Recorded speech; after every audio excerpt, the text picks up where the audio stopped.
Ace King, the hand that makes people feel like a genius before the flop and feel like a complete idiot after it. I've seen players lose hundreds, sometimes thousands, not because they played it badly pre-flop, but because they had no idea what to do the moment the dealer put out three cards that had nothing to do with their hand. Today, we fixed that. Here's the thing nobody tells you about Ace King. It's not a made hand. It's a premium drawing hand. That distinction sounds small, but it isn't. Pocket aces, you're already winning. Ace king, you're about to find out if you're winning. And the players who lose money with it consistently, session after session, are the ones who forget that. They pick it up, feel the dopamine hit, and mentally skip right straight to, I have the best hand. That's not a poker strategy. That's a daydream. Let's start where the hand is the strongest, before the flop. Pre-flop, ace king is an absolute weapon. Raise it every time, no exceptions. Sometimes, if someone opens in front of you, three-bet them. You want to build a pot and you want to apply pressure because you dominate almost every hand that's going to call or fold to you. Think about what calls a three bet. Pairs, maybe ace jack, ace queen, king queen, hands you're crushing or flipping against. You're not three betting because you're hoping to win at showdown. You're three betting because you're building fold equity. You're making them pay to see the flop with hands that have no business being in the pot against you. That's the mindset. Pre-flop ace king is aggressive. It's assertive. It's building leverage. Then the flop comes out. And here's where everything falls apart for most players because it's going to come in two very different flavors. Flavor one, you hit an ace or a king on the board. Now you have top pair, top kicker. This is a value hand. Bet it. Build the pot. Make worse hands pay. But, and this is important, hitting the flop doesn't mean you're going into autopilot mode. If you're facing a tight player who suddenly wakes up on a dangerous board, ask yourself what they actually have. Top pair with best kicker is just still one pair. It's not a miracle.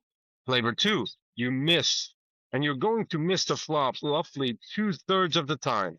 Two out of every three flop will come out with no ace and no king. And all that ace king energy will evaporate. This is where amateurs bleed money. They look at the board, queen, seven, deuce, and think, I can't fold the ace king. And they call.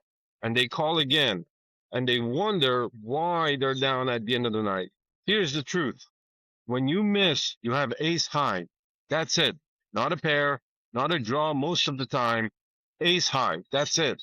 What you do next has nothing to do with your cards. It has everything to do with your opponent. Ask yourself one question. Who am I up against? If you're facing a tight player, someone who folds unless they have something real, then the board doesn't matter. Not much anyway. They fold, so you bet. You take the pot. That's fold equity. It's yours to collect if you're willing to take it. If you're facing a station, someone who calls with middle pair, bottom pair, gut shots, or just curiosity, then you stop bluffing. You're not getting them out of the pot. Firing into that player with ace high is just handing them money. The hand didn't change, the situation did. That's what separates losing players from the winning ones. Let me name the three leaks I see most often. Number one, calling too much after you miss. You have ace high.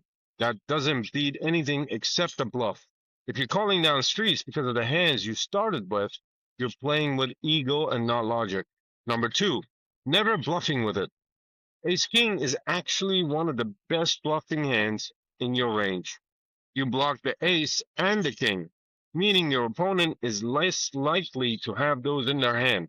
When the conditions are right, that's a powerful bluff candidate.